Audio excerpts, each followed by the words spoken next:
Welcome to the MrpTech podcast. This is episode 27. My name is Matt, and this is a weekly podcast where I review multiple platforms and technologies to see which works best for me in order to help you out. And as I begin today, I'd like to say a special hello to my listeners in Australia. Glad to hear that you are listening.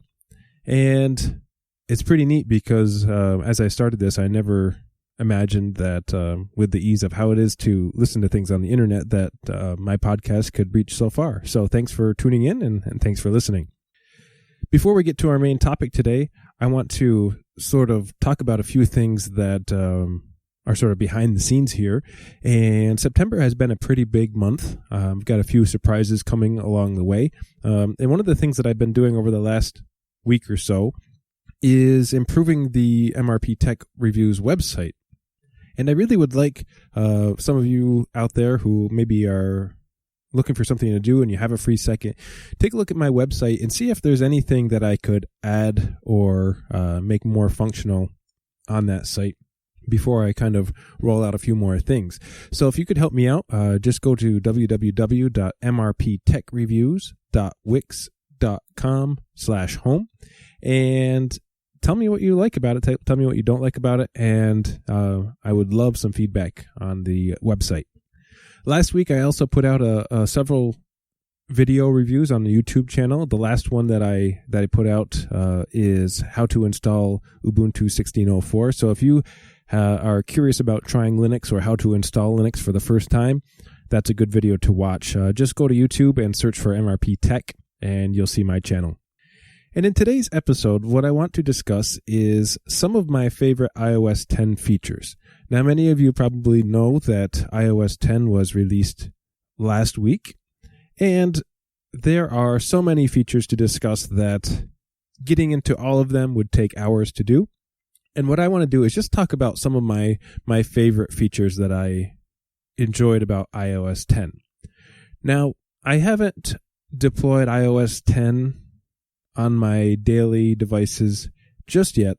What I have done, I have an old iPhone 5S that I had lying around, and I just didn't have a use for it, just sort of had it as a spare. And what I'm doing with it is I upgraded to iOS 10 on that device and did not update yet on my iOS 10, on my iPhone 6S that I have, or my iPad. And the reason for that is, again, if you've listened to previous podcasts, I use my Apple devices for production, and I'm just not ready to upgrade to iOS 10 yet because some of the apps that I use haven't been upgraded for iOS 10. So one of the things that I found by doing this with an older iPhone is I found that iOS 10 integrated a lot more of the 3D touch features. Now, if you're not sure what 3D touch is, on newer iPhones, you can press a little harder with your fingers in sort of a deep press with your fingers. And what you're going to do is going to access more features that app has without opening an app, or you can access more settings on these apps without having them fully open and running. This allows you to quickly access things, again, on a particular app without having it open and readily available to you. So if you're trying to navigate quickly, 3D Touch offers some very basic features for quite a few apps. And I noticed right off the bat that iOS 10 has really improved that 3D Touch feature. When I first got my iPhone 6S, I sort of thought that feature was a gimmick, but they really have improved on that in iOS 10. Just another small feature that I really am enjoying is the ability to use Apple Pay on the web. And if I'm out running around somewhere and I need to purchase something online, having the ability to use the fingerprint reader and using Apple Pay is handy to do because you don't have to get out your wallet and take out a credit card and try to use my giant thumbs to type in credit card numbers. And whenever I'm typing, on an iPhone or something like that, I always find that it takes me a few times to get the words spelled correctly or numbers punched in or passwords punched in, just because my thumbs tend to hit more than one key as I'm typing things in. So having the ability to purchase something with Apple Pay on the web is really handy. You just activate the Apple Pay and you're on your way. Another one of my favorite features here that I really was excited to learn about is the ability to remove your built-in apps that are preloaded on iOS devices. Now, with me, a lot of those Apple apps that come pre-installed I never use, like the Stocks apps or the Apple Podcast app. I just don't use those apps at all. And I always just throw them into a junk folder and never use them. Well, in iOS 10, I thought at first that by removing them, you were actually deleting them. But you can actually remove them from your home screen. They're still installed, but they are hidden, so they are out of the way. So that's an improvement in iOS 10. I really would like the ability just to delete apps that I'm not using.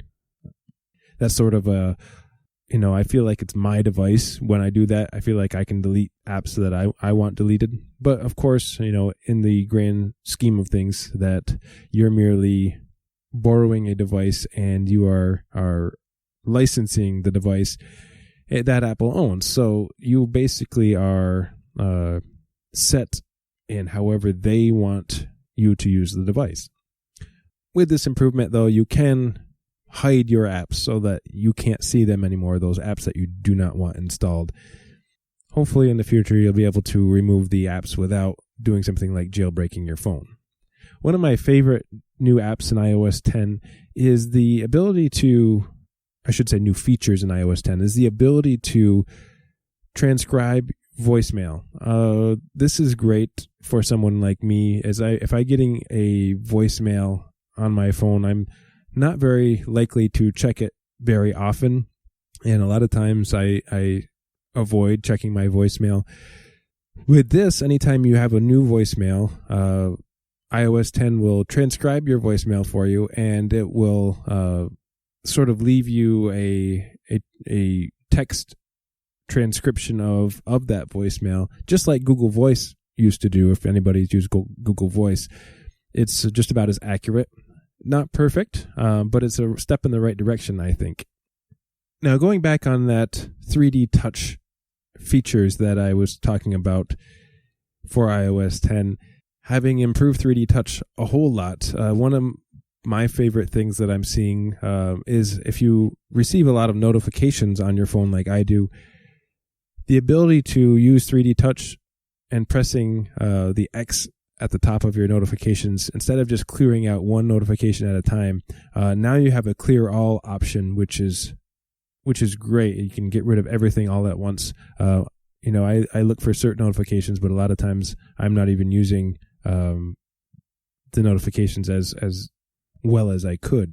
And just all around, I'm seeing little bits of polish here and there in iOS with things that are feature rich, but we're missing a couple of things. Now, to give you an example of that, in the Apple Mail app, one of the things that I'm seeing is a way to unsubscribe to emails much easier than you could before. So now if you receive an email with something that you can unsubscribe to, that will show up at the top of your email and makes it much easier to find that unsubscribe button if you don't want to receive emails from that particular person anymore. Just these little tweaks make things like that really nice and make the Apple devices that much more usable. To give you another example of a feature-rich app that is slowly progressing and getting better is the Apple Maps. Now, in the past, Apple Maps have been unreliable and hit or miss as far as giving you accurate directions. And sometimes, in some cases, Apple Maps would send people off to a completely different state as far as directions are concerned. And for me, I tend to use Google Maps. It always has been reliable.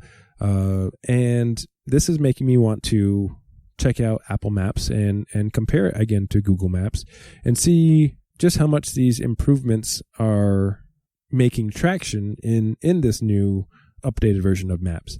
So this service is getting smarter. It's now paying attention to other things that are going on in your iPhone, such as your calendar. And so with all these apps starting to work together now, it's really making a media consumption device, more usable in the real world. And that's kind of cool. Again, all these little pieces of polish that are being put around, adding little features here and there that most users might not even notice. One of the ones that I'm thinking of off the top of my head is the ability to make more adjustments in the Photos app. What I mean by that is, for anyone who knows a little bit about photography, and I'm not a photography pro, I do know that JPEG files are a quality of file that produces some type of loss in your data. They are not lossless. And basically what it does, if you take a picture on your iPhone, normally it stores it as a JPEG file, and it basically throws away things that your eyes might not notice. And higher end cameras have the ability to capture in what's called the RAW format, which takes as much information from the camera itself and produces higher file sizes, but the image is a much better quality. And with Apple giving support in the App Store to support RAW images, the Photos app isn't going to necessarily give you RAW images, but if you could use other camera apps and take pictures in that RAW format, which is a very neat thing if you are a person who takes a lot of photos and wants that higher quality. And other things that I'm seeing in that camera app or the Photos app is the ability to magnify or use your camera as a magnifying glass, which I think is really cool. So if you go in your settings, you can actually set your camera to turn on by clicking the home button 3 times. And you can use your camera as a magnifying glass to use the zoom feature in your camera and magnify whatever it is you may be trying to read or trying to see or trying to work on. Just another little way to make your iPhone a little bit more feature rich. So let's talk about some things now that I don't like about iOS. And whenever somebody does this, the first thing to do is it always creates an argument. Some people like certain things, other people do not like certain things. And the task here is to talk about things that I don't like and not try to upset anybody about my opinions. And so you're entitled to your opinion and I'm entitled to mine. So the first thing that I want to talk about, something that I don't like, is with the Apple Maps app. And I talked about how the big improvements are being made. And if you've ever seen the movie Dude, Where's My Car?, Apple Maps is the savior for those people who can't remember where they parked. And from now on, when you're driving in your car, your iPhone will remember where you parked your car. It can tell when it's traveling at a higher rate of speed, and then when it suddenly stops, it will mark that in Apple Maps where you parked your car, so that in the future when you're trying to find your car, it'll be easier to find. Now, I don't live in a big city, and usually I can remember where I parked my car, but to me, this is something that I see happening quite a bit. And with every iteration and every release of iOS and Android or Windows and Mac, they seem to be chipping away at a lot of things that I'm concerned about as far as privacy goes. And I don't want my phone to remember where I parked. There are some things that I would like to just kind of remain personal or things that I do not want to have somewhere else. Now, iOS claims to be very secure and very private, and I have every reason to believe that for the time being. And they say that a lot of the stuff that your iPhone can do will actually stay on your phone.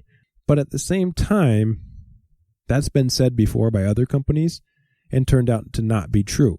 That is a feature, though, that you can turn off. You can turn this feature off if you don't want your Maps app to remember where you parked. It's just in the settings, and you can turn it off.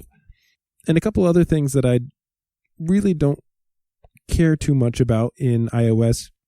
The new control center has been updated, and now there are several tabs of options where you can control things on your iPhone. Before, I liked having everything on one screen, a quick access flip up from the bottom, and you have all of your controls, your playback controls, your Bluetooth, your AirPlay, everything like that. The playback controls have now been switched to a side tab where you have to scroll up and then over to the right. Just seems like change for the sake of change, which I didn't really care about. And the same thing goes for the notification menu. When I draw down with my thumb from the top, have all of my notifications. There used to be a Today tab and a Notifications tab, and there's still those features in iOS 10, but now it's a little bit more cumbersome and difficult to manage, and I just don't like the way it looks. I think in iOS 9 it looked much better. Just, again, I think it's change for the sake of change, and I don't really see the reasoning behind it just yet. And so just a couple of simple layout things that I don't like in iOS 10. But overall, all of the features seem to be really nice. As I mentioned, there's a lot of features that were added in iOS 10. Many of them are 3D touch features or just polishing on and iterating on apps that we use every day. These are all little things, and I don't see a whole lot of major changes in iOS 10. So I guess that's a good thing, that there's sort of making small tweaks here and there to make improvements. Some things I think are improvements. Other things I think only time will tell if that's the case. Would I recommend you to upgrade to iOS at this point? Well, at this point, I haven't heard any problems with iOS 10. Sometimes in the past, you'll have network connectivity problems or apps not fully functional, but there was quite a lengthy beta process that happened for iOS 10, and nothing is going to be perfect when it first releases. What I would recommend is probably waiting a month or two just to let things get ironed out if there are any problems with iOS 10. I'm not going to upgrade to it on my production environment devices until I know for sure that the apps that I use for work are going to work with iOS 10. I just cannot afford to update unless I know for 100%, with a 100% chance that it is going to work. And in the past, I've been burned several times with this, so that would be my recommendation, is just give it a month or two, let it develop, let it get polished out, wait for iOS 10.1 or whatever is the next release, and really take a look to see what it is that you are using on your devices before you make that upgrade. Because once you get to iOS 10, it's really difficult to go back to iOS 9, and in some cases it may be even impossible to do. So don't let those notifications bother you if you're receiving those update notifications that drive us all crazy, trying to get you to upgrade to the latest and greatest. Hang in there, give it a little while before you upgrade. And if you've already upgraded, let me know what you think about iOS 10. What are your favorite features? I'd love to hear some of those things, because in the future I might do a review on some of those features. And have you listened to any of my other podcasts recently? If you have, send me some feedback on those too. I love feedback, and I love hearing from all of you guys that are listening. As I mentioned, September has been a big month.